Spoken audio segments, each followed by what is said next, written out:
Welcome back, Fantasy Endgame fam, Fantasy Endgame baseball players. We're back a day early. Normally we're here on Wednesday, but we're here on Tuesday because Pierre will be out of town. We'll be traveling tomorrow, so we'll not be able to stream, but we didn't want to miss it. So we're here a day early. Pierre, I know it's Tuesday. We normally do this on Wednesday. You ready? You feeling okay?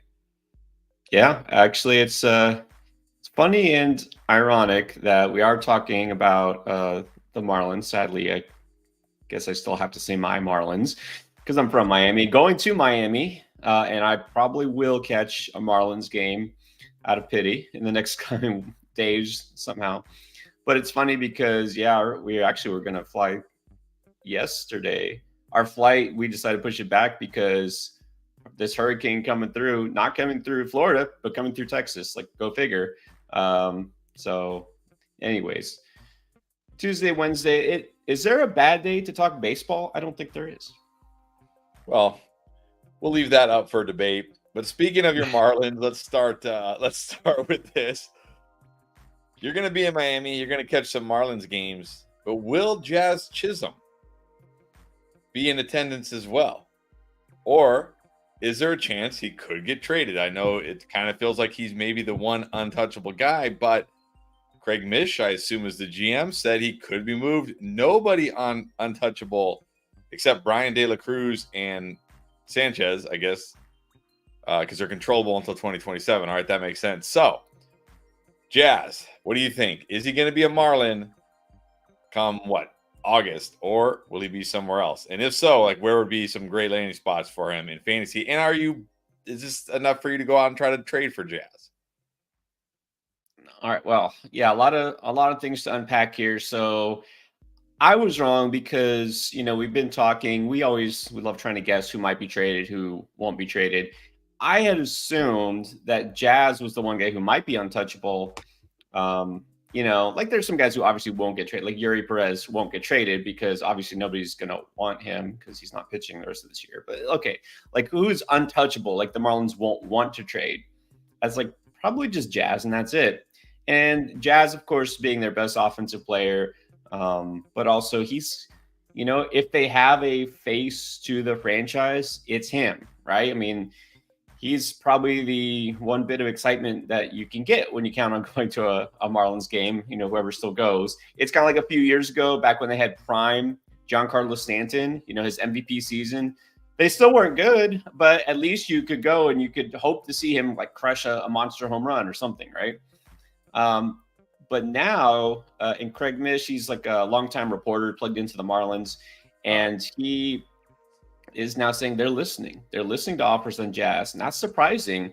Although at the same time, not surprising because they're basically open to trading anything and everything at this point. But the guy we thought would get traded, Jesus Luzardo, is not because he's hurt now, and they figure they're selling low, right? So they're just going to hold on to him. And the other outfielders who are young, yeah, I don't think they're untouchable, but De La Cruz and Sanchez probably they'll hold on to them because they can control them for longer until 2027. They're not going to get enough probably for them. It's just not worth it. But yeah, Jazz, if he does go to the move, look, anywhere for a hitter moving from Miami to any other team, it's pretty much an upgrade because it's a better team offensively, but also a better park. So this would be really interesting. I don't know if it's going to happen, but it would be very interesting if it does. I'm not going to go out. I'm not going out and fishing and trying to buy low on Jazz or anything like that right now. I don't think it's a big deal for fantasy, but it's definitely interesting and something worth looking at. All right, and then let's talk about the Astros. Look like they could be buyers. Some talk about first baseman Christian Walker of the Diamondbacks, Joey Loperfido potentially, trade Joey Loperfido. So trade for Walker, trade away Joey Loperfido. I feel like anybody going to the Astros, almost certainly an upgrade, especially going from the Diamondbacks to the Astros. So what would this do for Christian Walker's value and Joey Loperfido's? Yeah, the interesting thing for Walker, I mean, gets plugged into a better lineup. I mean, this would be great. Although I assume he would get bumped a little bit lower in the lineup as opposed to where he is now, hitting cleanup. So I don't think it's a huge deal for Walker. He's kind of one of those guys that flies under the radar, just quietly puts up big numbers.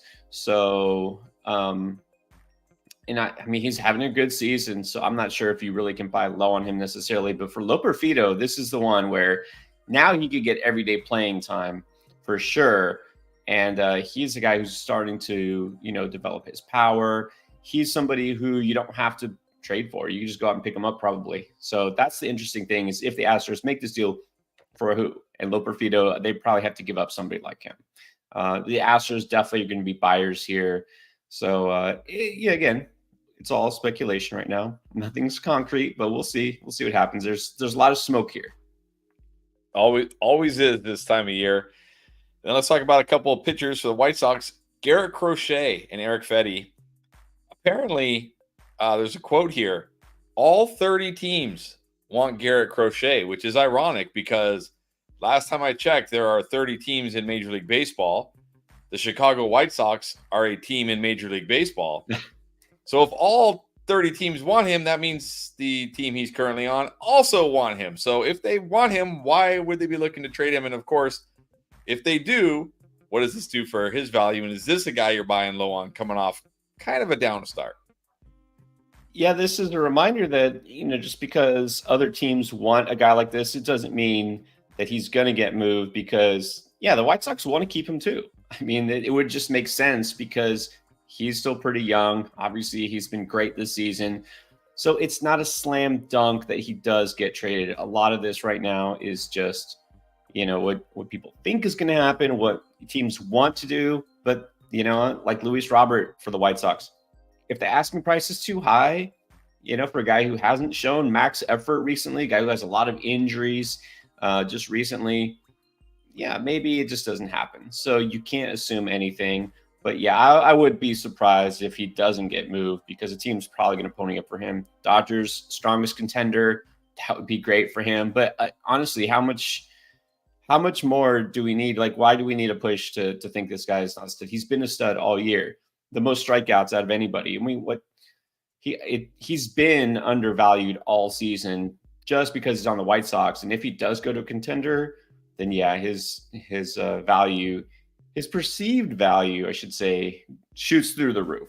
Undervalued right now, but if anybody is worried about him because of his last start, again, pull the trigger, go get this guy now. And I'll talk about him a little bit more possibly in the video that comes out tomorrow. All right, so there's some guys to keep your eyes on, see if they get moved, maybe some buy low candidates. You can get them before they get moved. Some are really good. Now let's talk about a team we talked about, feels like maybe a month ago. So this offense is suddenly on fire. And then after a couple of weeks, it was like, okay, they're back to being the Twins. But now the Twins are suddenly on fire again. This offense, absolutely on fire. Jose Miranda is on fire right now on the season, batting .332, 9 home runs on the season. Byron Buxton, I feel like he's kind of gone the way the Twins are gone, right? When they're cold, he's cold. When they're hot, he's hot. But he's been hot lately. Has 3 home runs over his last 10 games. He's got his batting average up to .282 on the season. And then, of course, Brooks Lee has been nothing but phenomenal since being called up just last week, batting .458 with a home run. He's got 11 hits in 24 at-bats, 8 RBIs. So we did this earlier in the season with the Twins, with guys like Willie Castro, David Fry, I don't know who else, some other guys. Is it for real this time? Is it sustainable? Or do we just ride it while it's hot again and see how long it lasts? You know what I always say, what goes up must come down, and it will. I mean, obviously they're not going to be this hot all year long, but also you just have to wonder, like you said, sustainable long-term, how sustainable, to what level. I picked up Buxton to stream in the league. I think I picked him up. I dropped him. I picked him up again. Yeah, it's like I want to believe, but then I know better. But then it's like, okay, he's still hitting. So, yeah, I think that with Buxton, he's on a heater. The injury history is still there. He will start to have some holes in his swing again. I think he's streamable right now, and you can keep him on your bench. If he cools down, you don't have to drop him. But yeah, look, with Miranda, I think this is it. This is the time to sell high because the guy, yeah, sure, he's prime age, but there is a ceiling here. He's obviously not going to get a base hit every time out. before the All-Star break hits and reality kind of sinks back in, he could still have value. I'm not saying he's not going to have value the second half. I'm not saying, he's going to be worthless or anything like that. But this is the time to sell high if you have him. Brooks Lee? Hold. Brooks Lee? I mean, we don't really know exactly what we're going to get from the rest of the season, but this guy's a possible stud in the making. So, again, he's not going to hit 400 the rest of the year. But, yeah, I think Brooks Lee right now you got to hold. His value probably isn't nearly as high. All right. Well, there you go. That should get you caught up. I know we were just here on Sunday, so not a lot to catch you up on in just a couple days, but you got to do what you got to do. Heading into the All-Star break here. So we'll get to your questions in a second, but first, let me remind you, as always, I always say it's a good time to try Underdog Fantasy, but now it's a really good time to try Underdog Fantasy, especially if you're a baseball fan. I'm going to go out on a limb and assume you're all baseball fans since you're on a baseball stream. Because right now, if you have never signed up for Underdog Fantasy, if you've never used it, they're going to give you this new customer special. Shohei Ohtani just needs to step up into the batter's box one time. One time into the batter's box, you win that pick. And of course, if you join and you use our promo code ENDGAME when you do join, not only are you going to get this special pick, but you're also going to get up to $250 in bonus cash. But also, for everybody, speaking of the All-Star game, for the Home Run Derby, they're doing this site-wide special. Gunnar Henderson, as long as he hits one home run in the Home Run Derby, which would be pretty embarrassing if he hit 0 home runs in the Home Run Derby. I don't think that's ever happened before, so I think you're good here. As long as he hits one home run, you win. So if you're already on Underdog, you're going to get this automatically. But if you're new to Underdog, you're going to get this and the Shohei Ohtani special pick. But not to mention, they do special picks for new customers every single day. So even if you miss the Shohei Ohtani pick, it's okay. You'll get one tomorrow, get one the day after. You will get 2 special picks just for joining. Again, use Underdog Fantasy. Go to Underdog Fantasy, use promo code ENDGAME when you join because you take advantage of those special picks and, again, up to $250 in bonus cash. All right, let's get to your questions. And as always, we start with the Super Chats. I'll say it again, if you don't want to wait, you want to jump to the front of the line, you just want to say thanks, you just want to be generous, you can drop that Super Chat and we will take your question right away. And once again, Antoine, thank you so much. All right, this is a pressing one because it's today. His utility spot is open. He's got to choose between Volpe or Alvarez, the catcher for the Mets. Who are you going with today?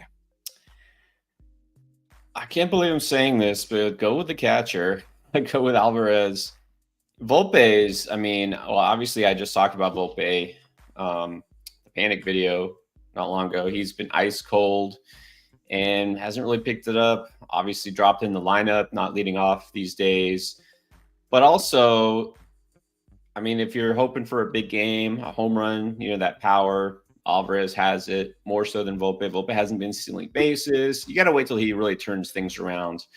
Alvarez has picked things up. Actually, lately, since he came off the IL, Alvarez has been a pleasant surprise. He's actually hitting for average, which is nice because you figure he's going to be one of those catchers that hits 230, maybe get you 20 bombs. But, yeah, he's actually been doing pretty well.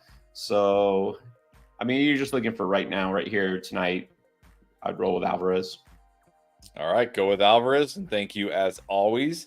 All right, Tyler Durden, what's up? Always here. First comment of the day, actually. He was the first one to drop a chat. Got a trade question, which we always like. Was offered Logan Gilbert and Arenado for Matt Chapman and Duran.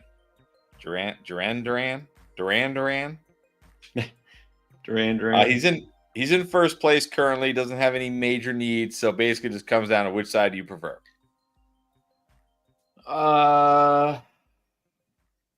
Okay, so need aside, Logan Gilbert, kind of a frontline starter.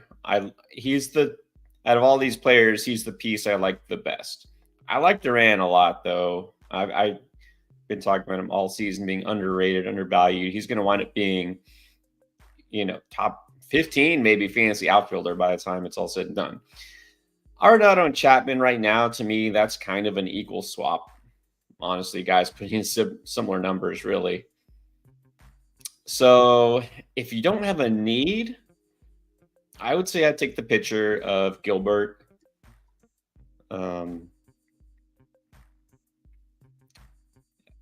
Just assuming that this has no effect on your roster whatsoever. Like if you lose Duran, that you have an outfielder that is perfectly capable of replacing him. I would say I'd take the Gilbert side. All right, so in a vacuum, take the Gilbert side, assuming, of course, it doesn't hurt your outfield, which sounds like it won't.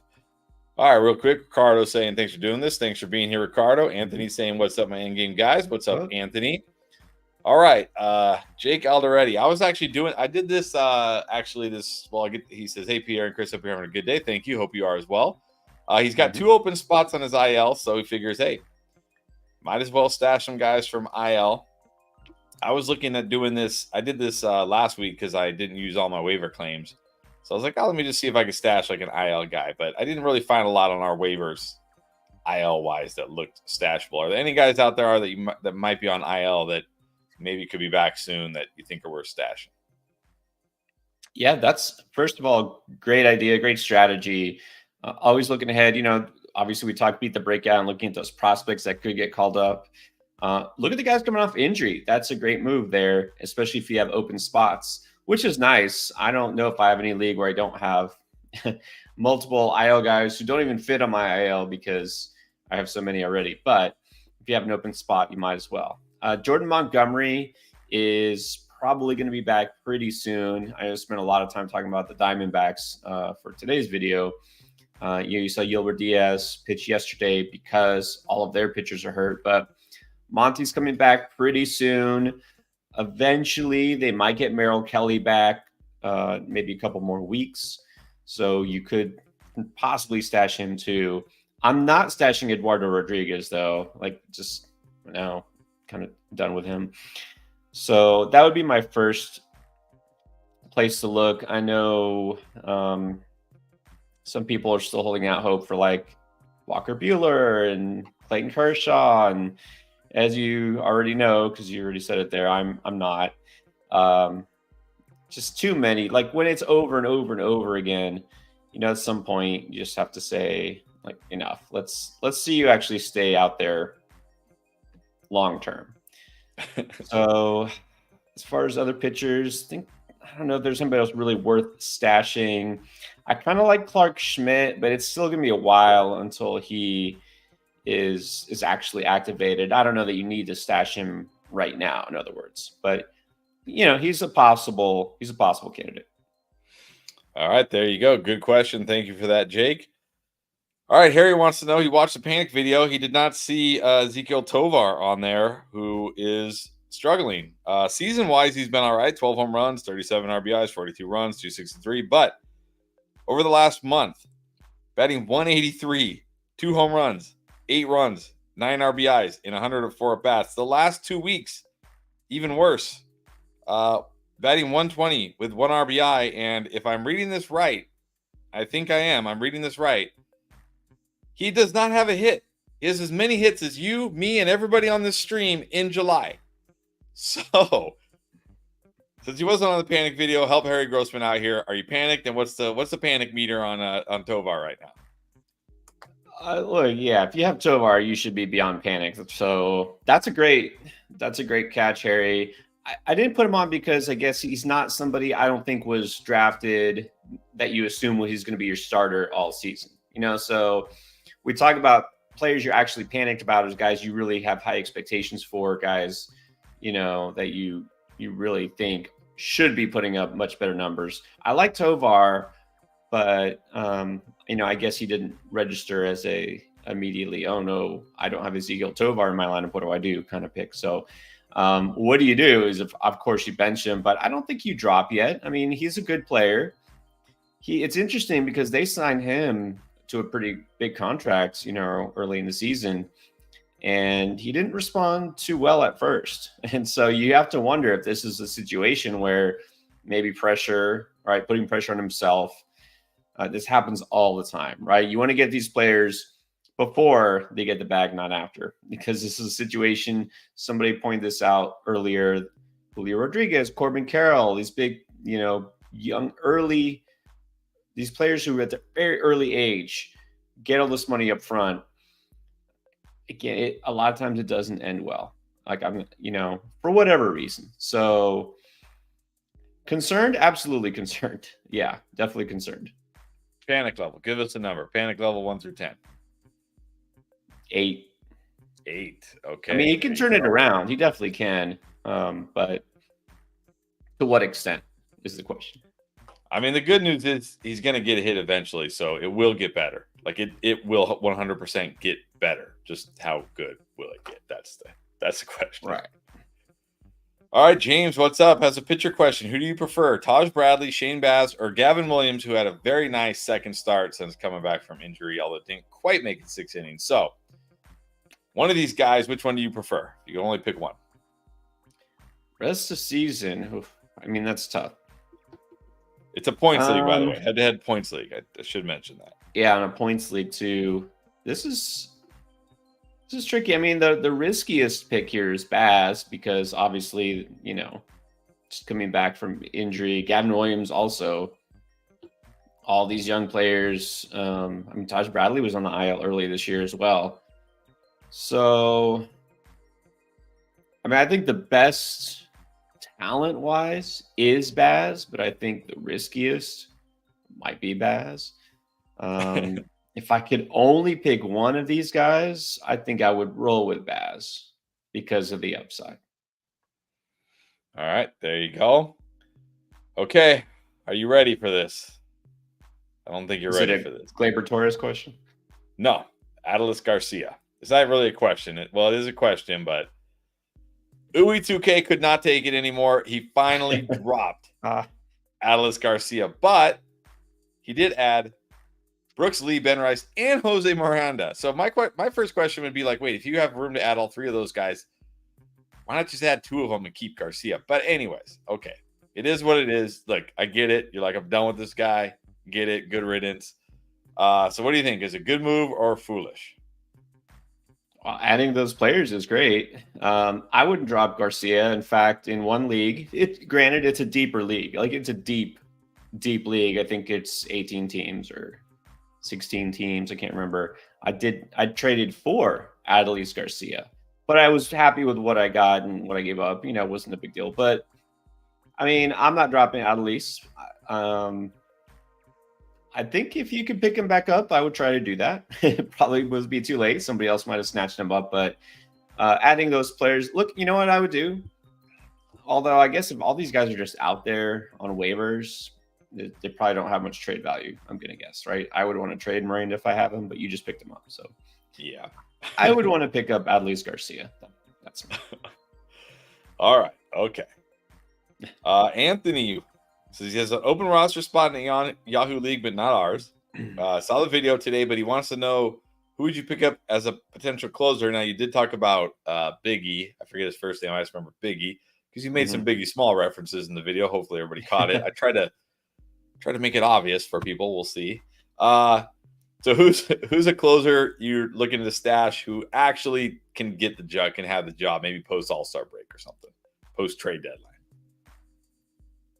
That's a good question. Now, there's going to be a lot of movement. There always is, right? With bullpens, current closers going to contenders.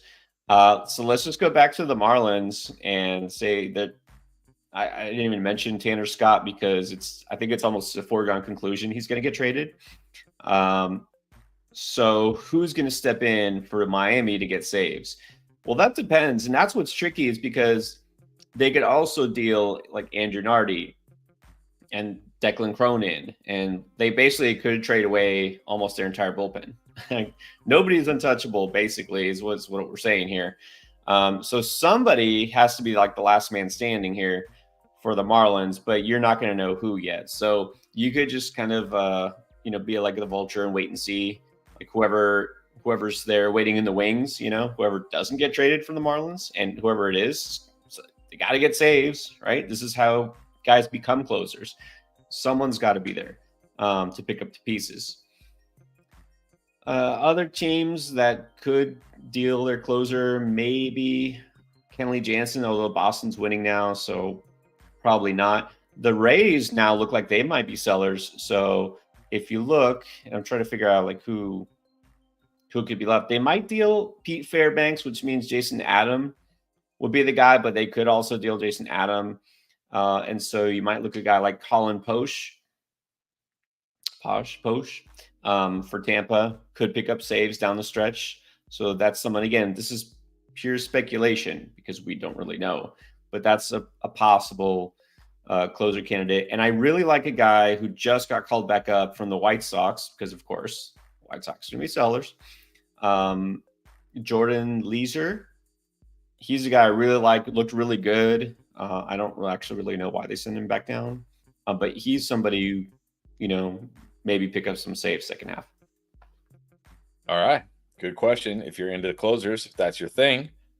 All right. London Waith, what's up? Good to see you. Welcome. I don't think we've seen you on here before, or at least you have never asked a question. So welcome. Good to have you. Good. Got a dynasty question. Nice. Who do you value higher in dynasty? Josh Jung or Noelvi Marte?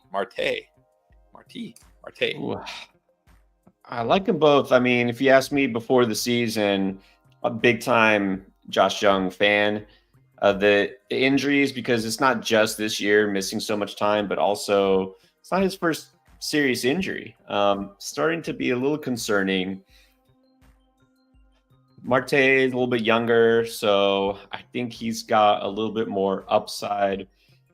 I feel like Jung is a little bit safer of a pick, but in Dynasty, give me that upside. Give me Marte right now. Also gives you those steals, which Jung's not going to give you. All right, go get Marte. Hope he starts rolling here. I guess in Dynasty, maybe it doesn't matter. Maybe you're not looking for this year, so you don't even really care. All right, Al is in a what's up, Al? 5x5 Roto League, looking for a second half spark. Do I drop Gleyber Torres 4? Lars Nootbaar, is he back playing yet? Is he still hurt? I don't even know. He, I think, just was or is about to be activated. Finally. Okay. Heimer Caminero, Nootbaar, Caminero, or Robbie Ray, or just keep Gleyber Torres. We finally did get a Gleyber Torres question. I think you're looking for a spark. Go with Caminero. This is the time, again, been injured. If the Rays, looks like the Rays might be sellers. Look, if the Rays are sellers, here you go.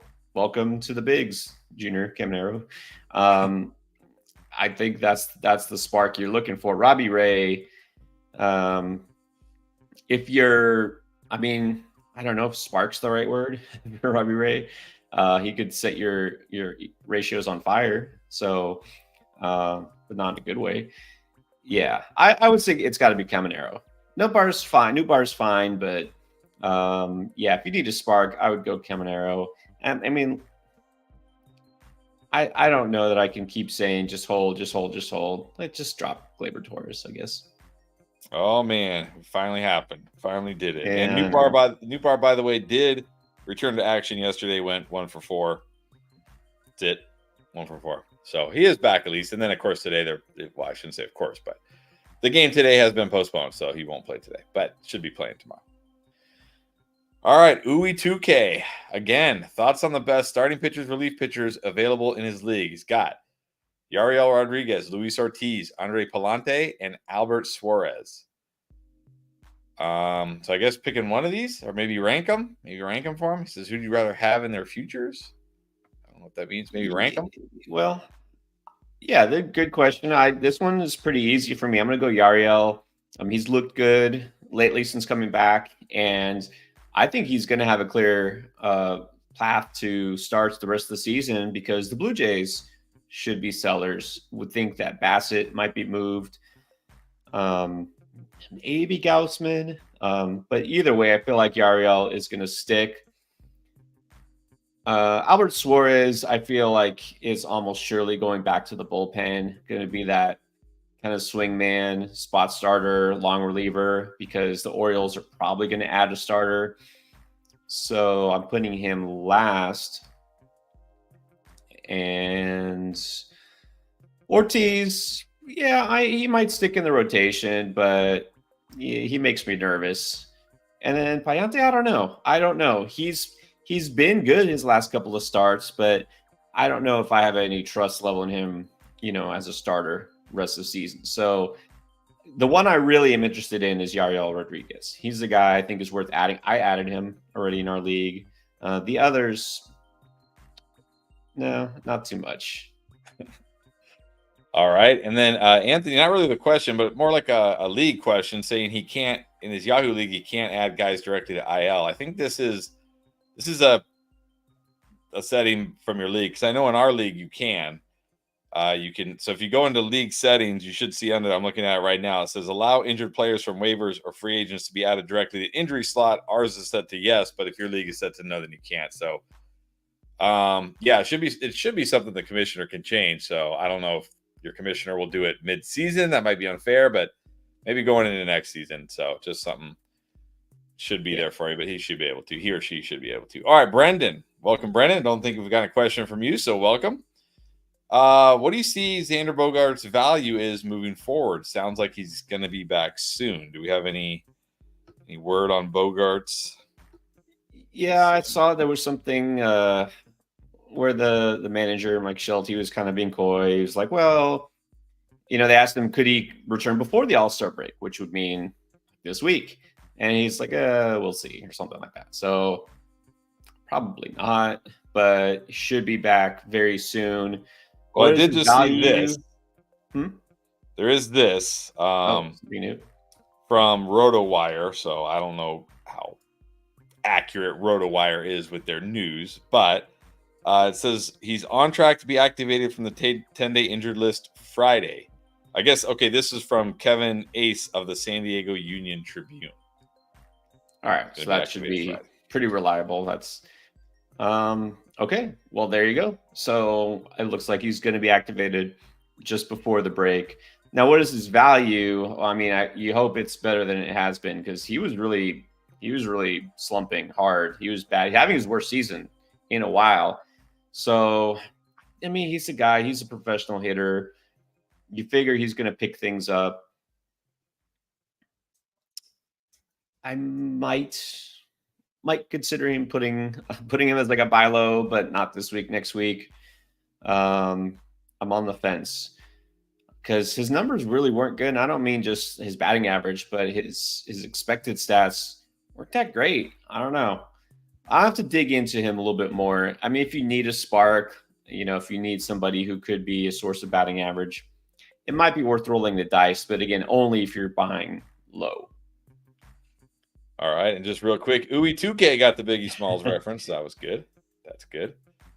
And by the way, just want to clarify, because I checked. I was like, okay, is it Big or is it Biggie? So I went and I saw, and I could be totally missed the mark here, because there was, when he was in the minors, there was an interview from one of the local reporters or whatever interviewing him on video, and he said Biggie. So I was like, okay, he probably said it the right way, but he could have totally said it the wrong way. So I just assumed. True, especially a minor league reporter. But I mean, does anybody even really know? Does anybody on the stream know? Does anybody that watched the video know? Probably not. So we'll just keep it. Not. No. He'll forever, for fantasy endgame, he'll forever be Biggie. Oh yeah. All right, Jake with a question. Carlos Rodon has been Mr. Consistent since you picked him up in April. Yes, I had him for a long time. He was pitching very well, but now it looks like he is trending down in his last few starts. So yeah, he had an okay start in his last one against the Reds, 5 1/3, only 3 earned runs. But before that, 8 earned runs against the Blue Jays, 7 earned runs against the Braves, 5 earned runs against the Red Sox. I will say on the plus side, he is a strikeout machine. I mean, he gets you a strikeout or more in innings, so that's good. So how are you feeling about Rodon rest of the season? Same way I always feel about Rodon, nervous. It's a guy I honestly never know what to expect. Sometimes he looks amazing, like the best pitcher in the world, and then sometimes he looks like he doesn't belong in the majors. So there's he's hard to pin down. That's all I can say.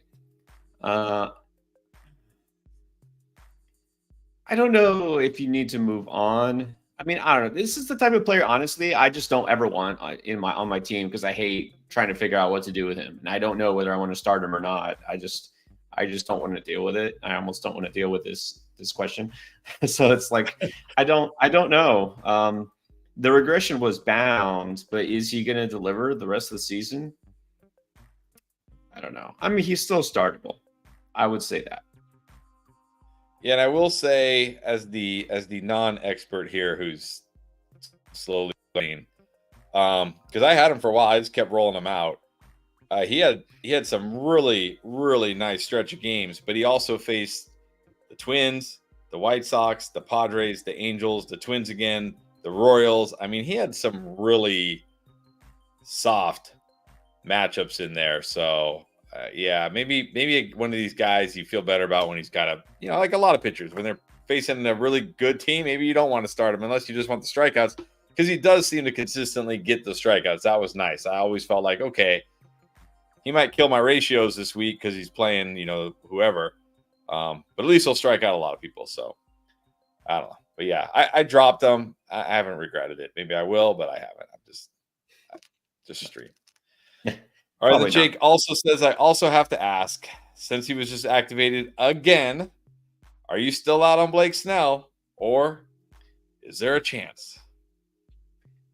There is actually. You might remember I came around on Blake Snell because I was out before the season. I was beyond out once the season started, of course, because he was horrible. But then actually, once he got put on the injured list, I dug a little deeper and I looked and I was like, you know what? This looks like a nice opportunity to stash a guy who could actually wind up having a good second half. So, I mean, regardless of what he does tonight, I do still think there's a chance he puts something together for the second half, because we've seen this story before, right? And somehow he's one of these guys, almost the opposite of Rodon.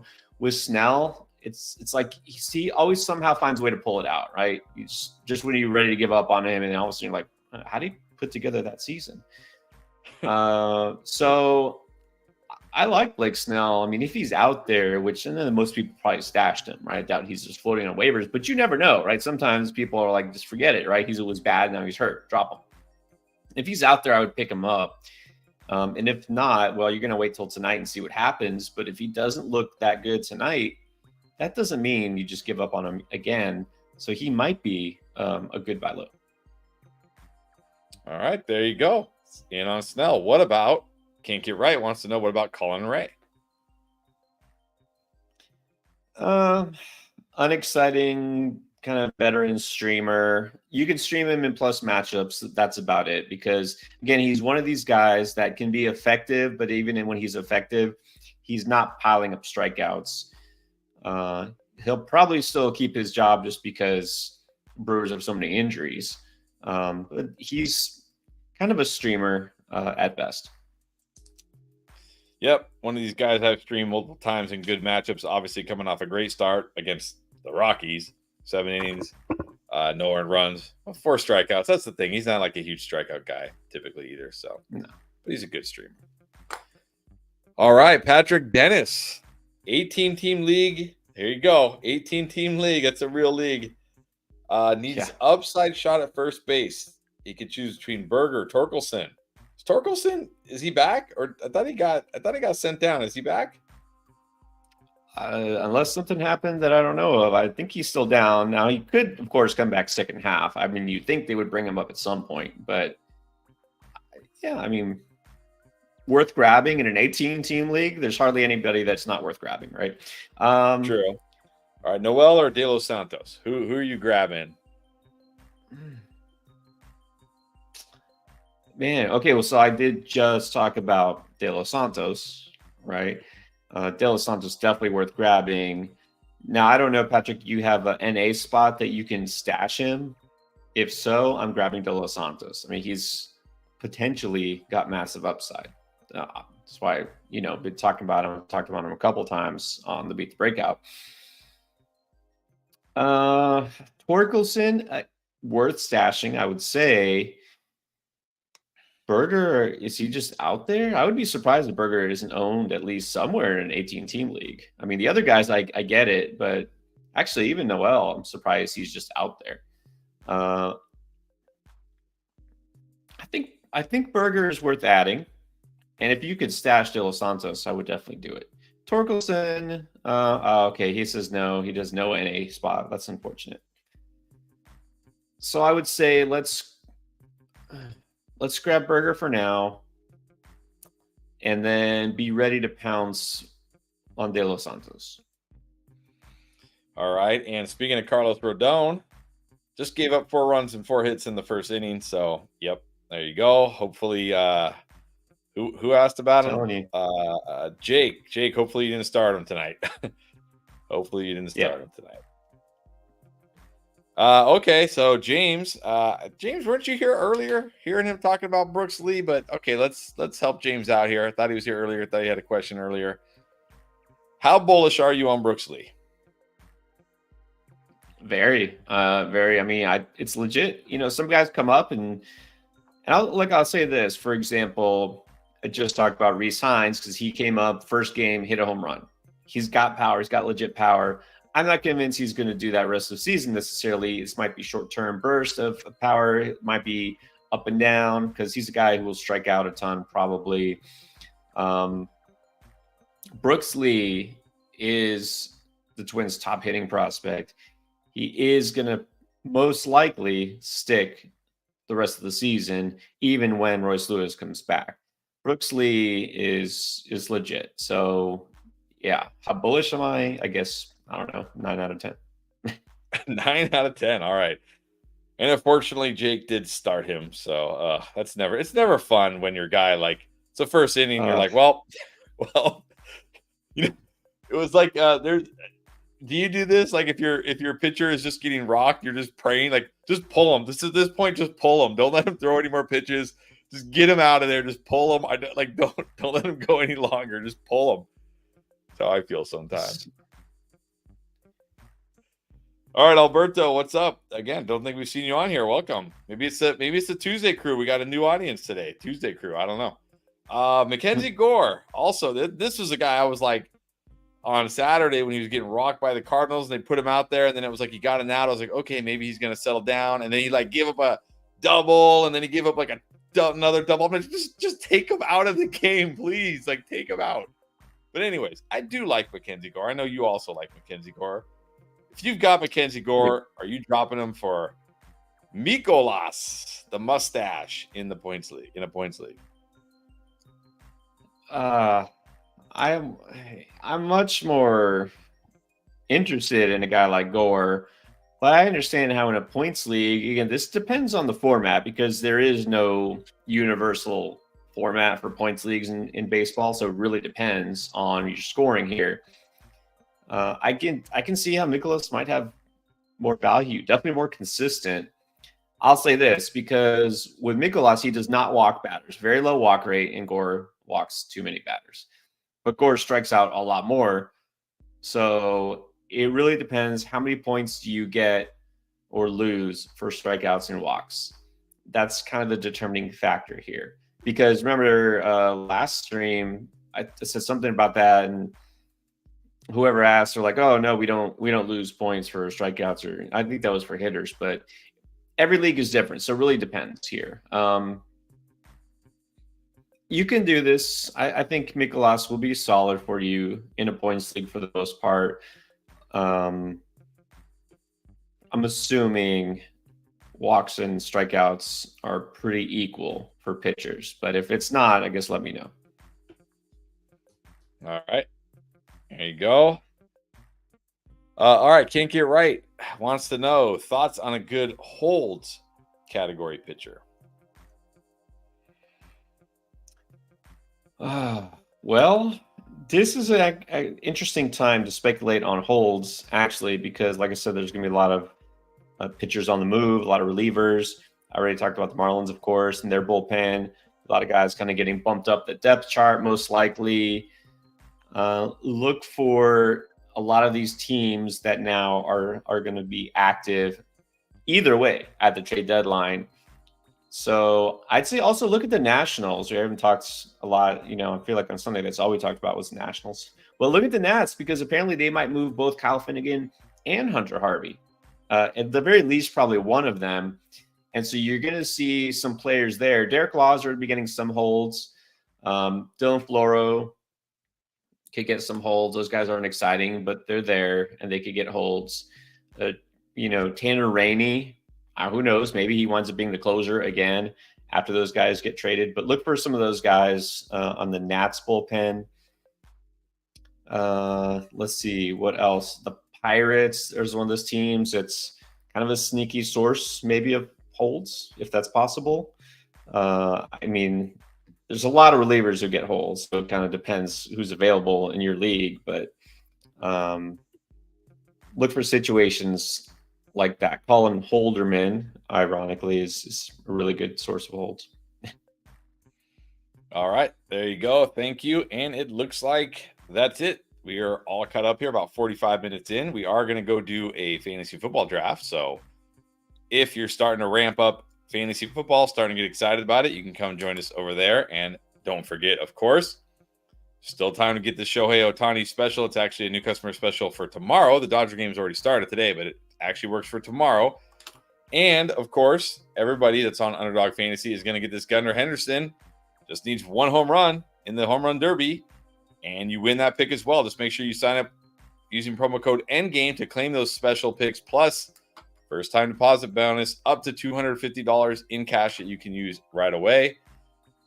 Okay, we will officially be here on Sunday, right? Are we doing Sunday? Are you traveling Sunday? What's the schedule this week? Are we back on Sunday? Yeah, Sunday should be good. I'll have a different backdrop, but other than that, all good.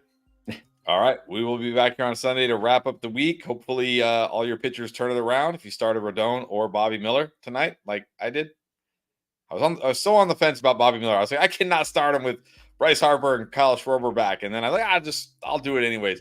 And the irony is, it wasn't even Schwarber or Bryce Harper that did it. It was the bottom of the order. It was the bottom of the order that lit him up. But anyways, Bobby Miller, maybe back to the waiver wire for you. So anyways, guys, appreciate you being here on a my Tuesday. Rule of thumb with pitchers, when you're like, I don't know, it's risky if you're on the fence. My rule is, when in doubt, sit them out. That's a good rule, but man, I've been burned like Michael King earlier in the year when he faced the Dodgers. I'm like, no way am I starting this guy against the Dodgers. And he went like 8 scoreless innings and struck out 11. I was like, wow. What? So, ain't no risk it, no biscuit, I guess. All right. But anyways, guys, we'll see you back here on Sunday. Hopefully none of you started Bobby Miller. We'll see you back here on Sunday. Enjoy the rest of your week. Good luck in all your matchups. And again, you want to join us for a football draft, we'll be over there shortly.